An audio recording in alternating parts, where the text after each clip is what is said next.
O Senhor esteja convosco. Ele está no meio de nós.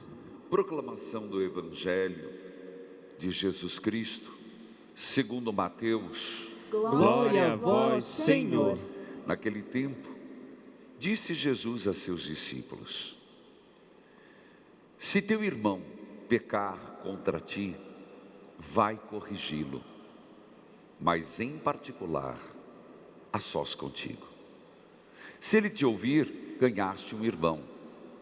Se ele não te ouvir, toma contigo mais uma ou duas pessoas, para que toda a questão seja decidida, sob a palavra de 2 ou 3 testemunhas. Se ele não der ouvidos, dize-o à igreja.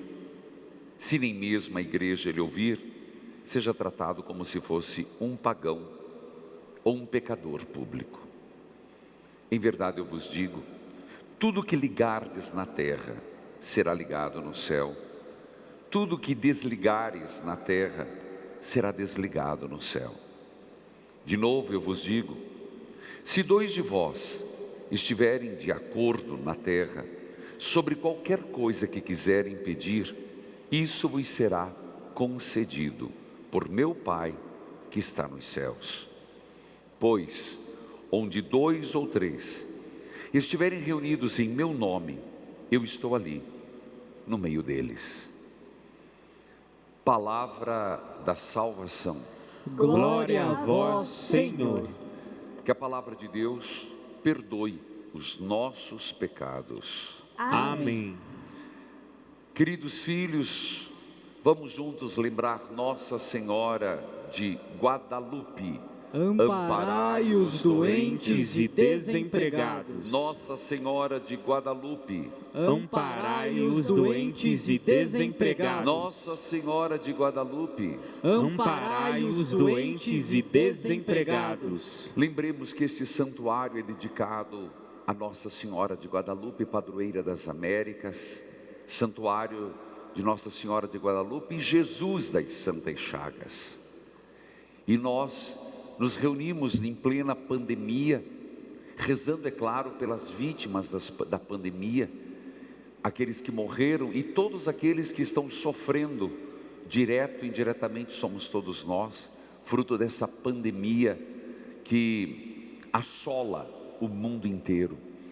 E como resultado agravante dessa pandemia, são os doentes e também os desempregados. Sempre nossa oração, nosso pedido à Mãe, que interceda junto a Jesus, que cesse a pandemia. Como você sabe, estamos sempre rezando, cesse a pandemia, que a vacina venha, mas venha para todos, mas que o desemprego não aumente e que as nossas autoridades nos ajudem a sair desta situação e não agrave-se mais a diferença social que já é tamanha. Por isso, o nosso apelo à Mãe de Guadalupe. Filhos queridos, hoje o Evangelho, dentro dessa Semana Nacional da Família, dentro desse evangelizar em casa, que está sendo contínuo e permanente, não só nessa pandemia, mas eu digo principalmente, tem sido uma resposta e ao mesmo tempo amparo para tantas pessoas. Livrai-nos do mal, livrai nossa família do mal. E um dos aspectos que o Senhor quer nos livrar é a falta de diálogo, de comprometimento. Repito, de diálogo e a falta de comprometimento. O Evangelho de hoje, ele nos fala da dimensão eclesial. Mas lembro o que eu iniciei no ato penitencial. Ontem Jesus falava a alegria do Pai em não perder nenhum de suas ovelhas, a ponto de deixar as 99 e ir atrás.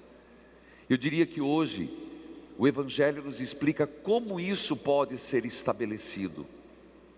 E aquilo que falarmos do ponto de vista eclesial, de igreja, como ser igreja, essa eclesialidade, essa comunhão, essa participação, também dá para se compreender na família. Se teu irmão pecar contra ti, vai corrigi-lo, mas em particular, a sós contigo. Vamos primeiro começar na família. Quantas vezes nós erramos e os outros erram? Ninguém pode dizer que nunca errou. Mas como nós agimos? E aí que é o problema. Às vezes o erro não é tão grave, mas a forma com que agimos diante do erro, nós fazemos com que aquela pequena ferida se torne uma grande úlcera. Por quê? Porque a gente tem dificuldade de corrigir. Padre, mas eu não me sinto digno de corrigir, será? Ou porque aquela história, eu não mexo com você, você não mexe comigo, vamos tapeando a verdade. Nas nossas comunidades, onde tem sempre gente, pessoas entrando, pessoas saindo, onde tem tantas pessoas trabalhando, qualquer, vamos dizer, uma empresa, e aqui não é uma empresa, mas são voluntários, também tem discórdia, desavença. Mas aqui o Senhor estabelece um princípio: corrija. Eu diria que é aquele amor exigente.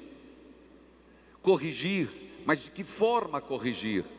Quando está escrito ali, em particular, e a sós, está dizendo com caridade. Está dizendo na caridade fraterna, essa é a palavra. Você chegar para alguém, você vai dizer, não é fácil não, padre, porque a pessoa depois vai ficar guardando para dar o troco.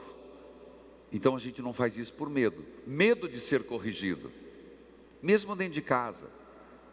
Corrigir um filho, o marido corrigir a esposa corrigir o marido. Padre, isso aí é utópico, mas não deveria ser, porque quem ama se compromete.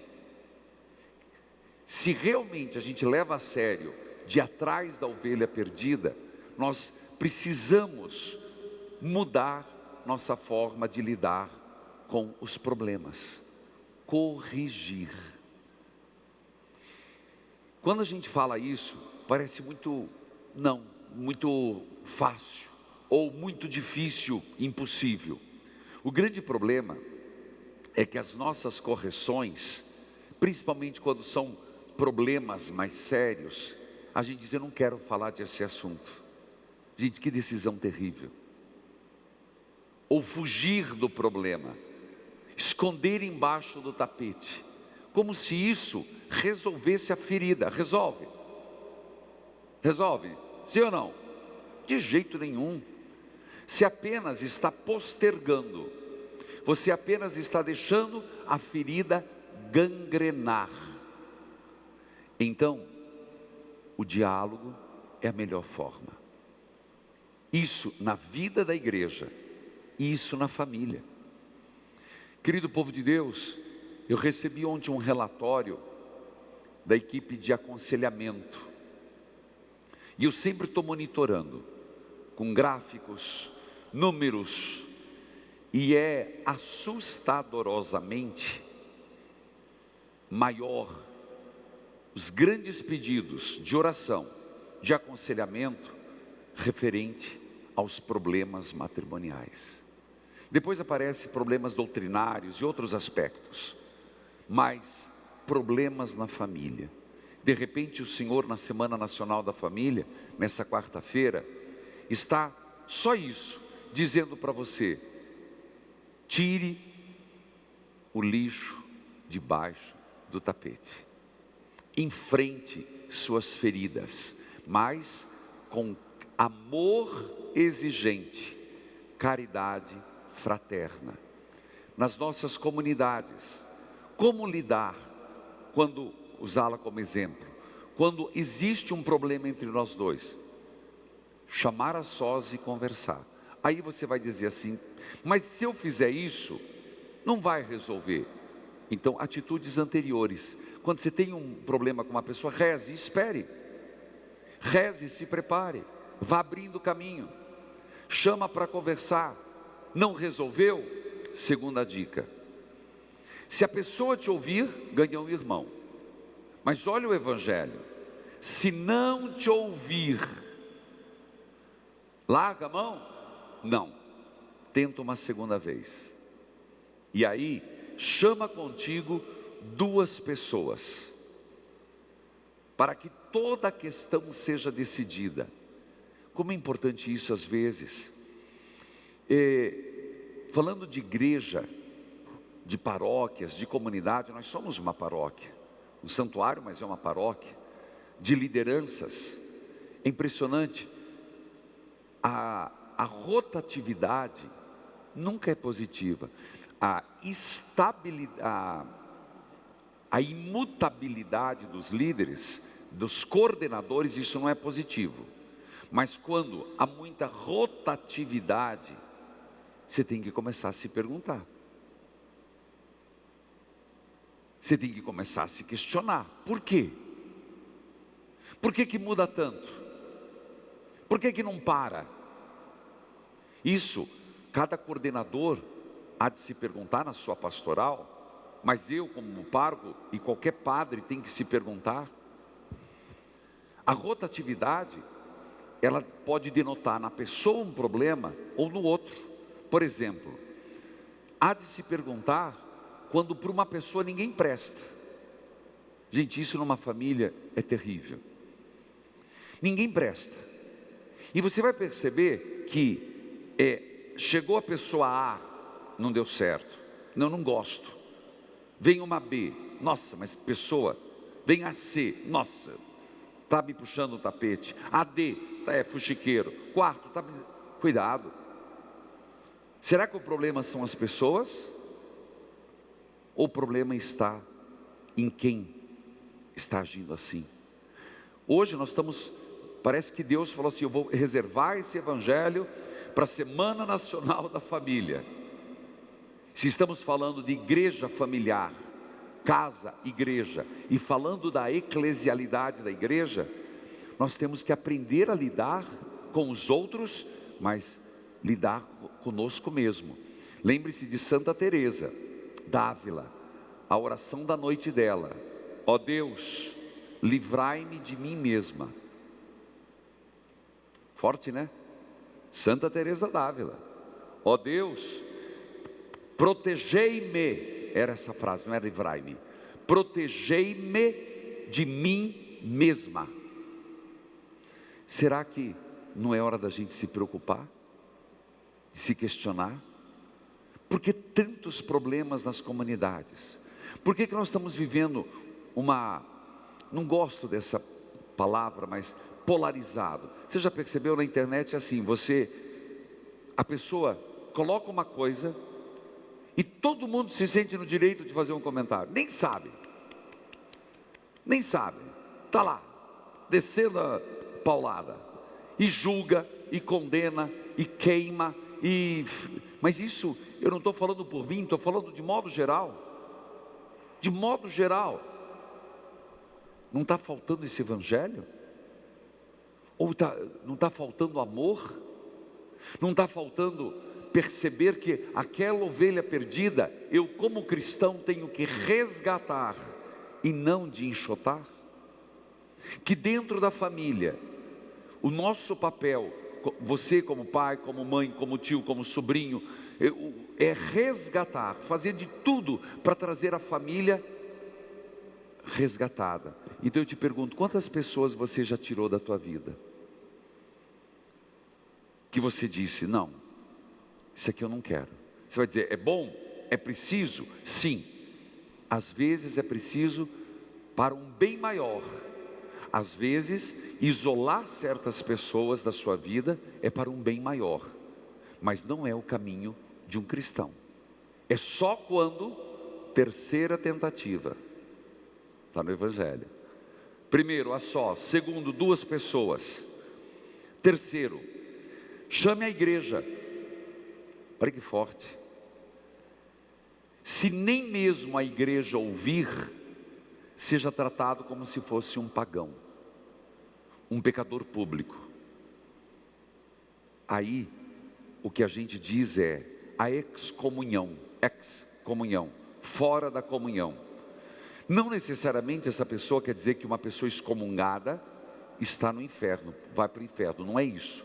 Quer dizer, não comunga com os princípios da igreja, não tem comunhão da igreja, não tem comunhão com os valores cristãos. Não que eu queira que volte às excomunhões, não é isso, mas há certas situações de nossa vida que precisavam ser excomungadas, mesmo na família. Veja o quanto nós precisamos trabalhar esse resgate, esse trazer de volta, essa ponte do reencontro, e não continuar a abrir abismos. Por que fazer isso? Porque a outra é meu irmão, porque o Senhor não quer que se perca. Meus irmãos, muitos problemas das nossas comunidades, e de modo geral também no trabalho e na família, seriam superadas se levássemos em conta 3 atitudes.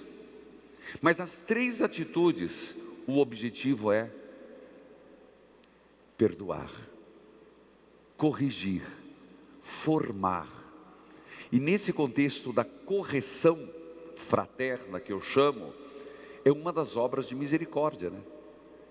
Existem 7 obras de misericórdias espirituais e 7 obras de misericórdia espirituais e 7 obras de caridade, espirituais na caridade. E uma delas é corrigir teu irmão quando erra.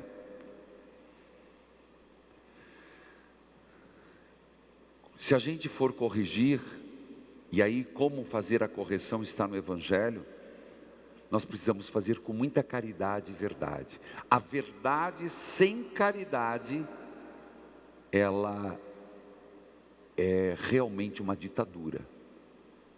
Ela precisa, a caridade tem que permear todas as nossas ações. Depois o Evangelho fala em verdade eu vos digo, tudo que ligardes na terra será ligado no céu, tudo que desligares da terra será desligado no céu. A chave do reino dos céus, a chave de Pedro. Aqui não quer se enfatizar, não é o objetivo de enfatizar o poder da igreja de excomungar, mas aqui o grande remédio que a igreja tem, instituída por Jesus, a confissão. Aqui se quer enfatizar isso. É verdade que em tempo de pandemia está mais difícil as confissões, mas é importante lembrar o grande remédio que o sacramento da confissão, quando realmente consciente dos nossos pecados, nós reatamos os laços com Deus. Por isso, não é visto aqui de uma forma punitiva, mas de uma forma corretiva, formativa, onde o ser humano, eu e você, por esse sacramento, somos trabalhados em Deus.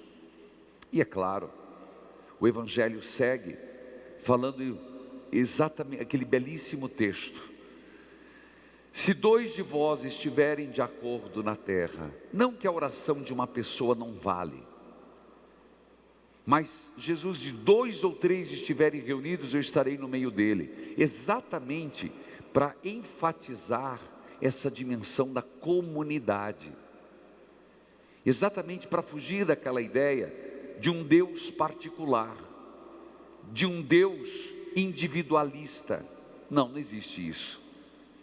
Aqui o Evangelho quer mostrar como é importante estarmos em comunidade. É verdade que graças a Deus nós temos a TV Evangelizar, a Rádio Evangelizar, as redes sociais, que na pandemia, vocês vão de convir que está fazendo um grande bem. E mesmo fora da pandemia, quando as igrejas fechadas, número reduzido, mas meus irmãos, eu tenho plena consciência, e todos nós, nada substitui a alegria, a sensação, o bem-estar de estar nesse banco rezando. É ou não é? Não tem. Muita gente me pergunta assim: o senhor acha que vai mudar? O povo não vai mais para a igreja? Não, vai sim. É só, ainda o povo está meio amedrontado. Eu percebo que as pessoas estão meio amedrontadas, mesmo podendo vir um número reduzido, e isso eu escutei de outros padres a nível de Brasil.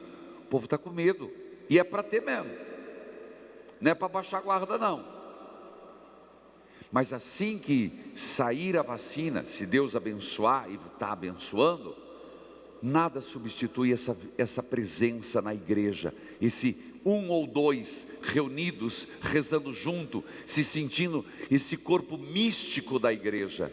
Nada substitui a vida da comunidade, tanto que é perceptível, por mais que tenha sido feito eucaristias no carro, missa dentro nos carros, missa fora, você percebe, quando a pessoa vem na igreja, ela até se emociona, porque aqui é a casa de Deus, é a casa do Senhor. Filhos queridos, por isso Jesus disse: onde 2 ou 3 estiverem reunidos em meu nome, eu estou ali no meio dele. Por isso, o outro me santifica, e os santos sempre falaram isso.